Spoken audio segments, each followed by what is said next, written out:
পঞ্চম শ্রেণীর শিক্ষার্থীরা তোমাদের দ্বিতীয় প্রান্তিক মূল্যায়ন পরীক্ষার যে একটা প্রস্তুতি, সেটার জন্য আমরা এখনই প্রস্তুতি নিচ্ছি। আমাদের এখানে একটা যোগ্যতাভিত্তিক প্রশ্ন আছে, একটু শুনো। 3টি ঘন্টা একত্রে বেজে 9, 12 ও 15 মিনিট পর পর বাজতে লাগলো। এটা হলো আমাদের উদ্দীপক। কী বলছে আবার শুনো, ঘন্টা হলো কয়টা? 3টে। এই 3টে ঘন্টা একত্রে বাজা শুরু করলো। কতক্ষণ? 9 মিনিট, একটা ঘন্টা 9 মিনিট, আরেকটা 12 মিনিট, আরেকটা 15 মিনিট পর বাজতে লাগলো। তার মানে একসাথে বাজে নাই। 9 মিনিট, আরেকটা 12 মিনিট পর, আরেকটা 15 মিনিট পর বাজতে লাগলো। আচ্ছা, ঠিক আছে। প্রথম যে কাজ আসলে কতক্ষণ পর ঘন্টাগুলো একত্রে বাজবে তা বের করার জন্য কি করতে হবে? তাহলে আমাদেরকে জানতে চাইছে যে আমরা কোন উপায়ে আমরা এই সমস্যাটা সমাধান করব। ঠিক আছে, তাহলে আমাদের এখানে কি লেখা আছে একটু ভালো করে খেয়াল করো। ঘন্টা হলো কয়টা? 3টে। কোনো ঘন্টা প্রথমটা ধরো 9 মিনিট পর, পরেরটা 12 মিনিট পর, পরেরটা 15 মিনিট পর। তাহলে এটা আবার কতক্ষণ পরে আবার বাজবে? ঠিক আছে, আমাদের এই উদ্দীপকে যে আমরা বললাম যে উদ্দীপকে কিছু শব্দ থাকে বা প্রশ্নে কিছু শব্দ থাকে, সেই শব্দগুলো দ্বারা আমরা বুঝতে পারবো যে আমাদের এটা কি গসাগু হবে না লসাগু হবে। যেমন এখানে কি লেখা আছে? পরপর লেখা আছে, সবচেয়ে ছোট, ক্ষুদ্রতম, এরকম যদি অন্তর, পরপর, কতক্ষণ, এরকম শব্দ থাকলে আমরা বুঝবো এটা লসাগু করতে হবে। কারণ অল্প কিছুক্ষণ পরে এই ঘন্টাগুলোর এই যে 3টে 1 2 3 এই 3টে সংখ্যার সবচেয়ে ছোট যে গুণিতকটা, সেই গুণিতকটার মাধ্যমে, সেই গুণিতকটাই তো হলো লসাগু নাকি? সেই গুণিতকটাই হবে এই তোমার ঘন্টাগুলো একত্রে বাজার সময়। আর সেই সবচেয়ে ছোট যে লঘিষ্ঠ সাধারণ গুণিতক, সেটাই তো লসাগু নাকি? তাহলে আমরা লিখতে পারি কতক্ষণ পর পর ঘন্টা, তাহলে আমরা বলতে লসাগুর মাধ্যমেই কি একত্রে বাজার যে সময়টা সেটা বের করতে হবে। তাহলে আমরা কি লিখতে পারি এখানে?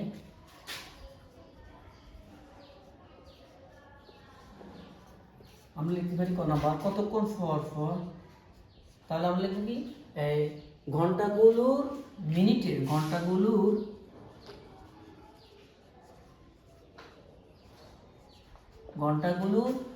লসাগুই হবে ঘন্টাগুলো একসাথে, যে ঘন্টাগুলো একত্রে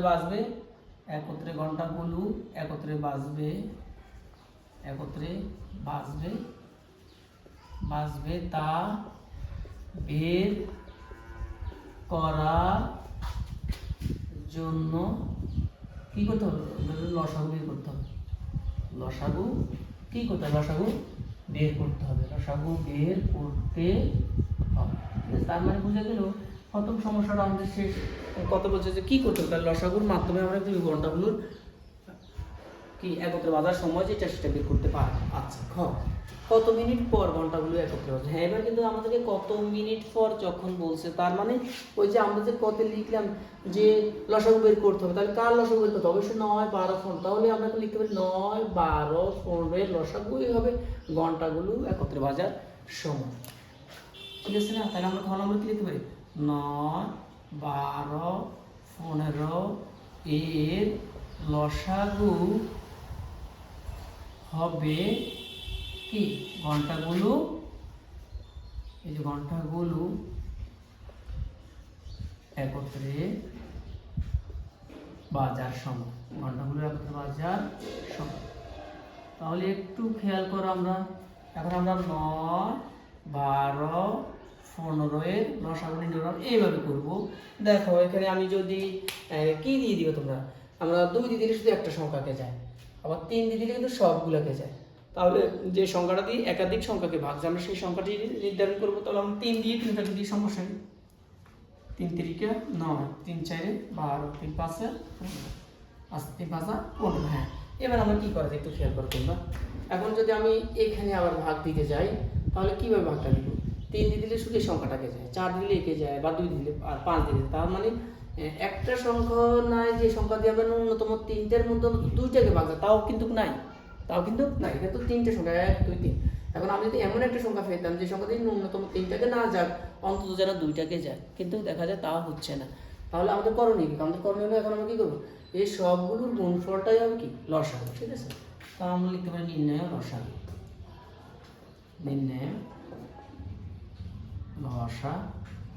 হ্যাঁ, নির্ণয় লসাগু কত? 3 গুণ 3 গুণ 4 গুণ 5। তাহলে আমরা কত পেলাম? 3 3 9, 4 9 36, 36 দিয়ে তুমি 5কে গুণ করো, একটু দেখো 36 কে তুমি 5কে গুণ করো, 5 শূন্য 5 36 শূন্য হাতে কত 3, 3 5 15 3 18, তাহলে 180 মিনিট।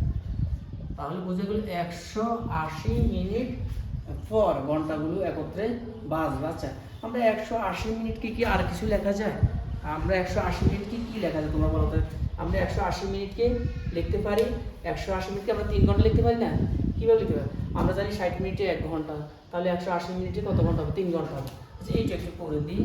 এই যে 60 দেখা যায়, এখানে লিখলে দেখা যায়,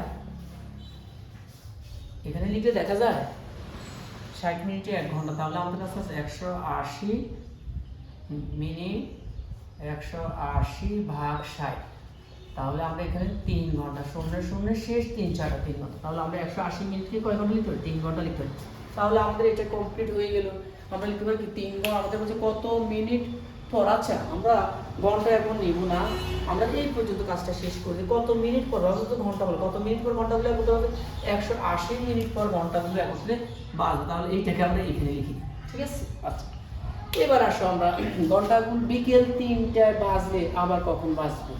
বিকেল 3টে, তাহলে বোঝা গেল এই 3টা ঘন্টা একবার বিকেল বেলায়, বিকেল 3টে একসাথে বেজে উঠছে। এখন আবার 3টা ঘন্টা একসাথে কখন বাজবে? তাহলে আমরা হতে যে রেজাল্টটা পেলাম 180 মিনিট পর, সে 180 মিনিটকে আমরা এখন ঘন্টায় নিয়ে নিব। তাহলে আমরা তো জানি 60 মিনিট সমান 1 ঘন্টা, 180 মিনিটকে আমরা 180 ভাগ 60, এর শূন্য শূন্য শেষ 6 দিয়ে তুমি 18কে ভাগ করো, 3 6 18, তার মানে 3 ঘন্টা। তাহলে বোঝা গেল 3 ঘন্টা পর ঘন্টাগুলো কি একসাথে বাজবে, 3 ঘন্টা পর ঘন্টাগুলো একসাথে বাজবে। এখন আমরা এটা কাজ করব, এইখান থেকে নিয়ে আসি আমাদের গয়ের বাকি অংশটা। তাহলে বিকেল পুনরায় বাজবে বা আবার বাজবে, আমরা লিখি পুনরায়, পুনরায় বাজবে। তাহলে পুনরায় কখন বাজবে বলো, তোমরা বলো। পুনরায় বাজবে কখন? একবার বাজছে কখন? বিকেল 3টায়, ঠিক আছে?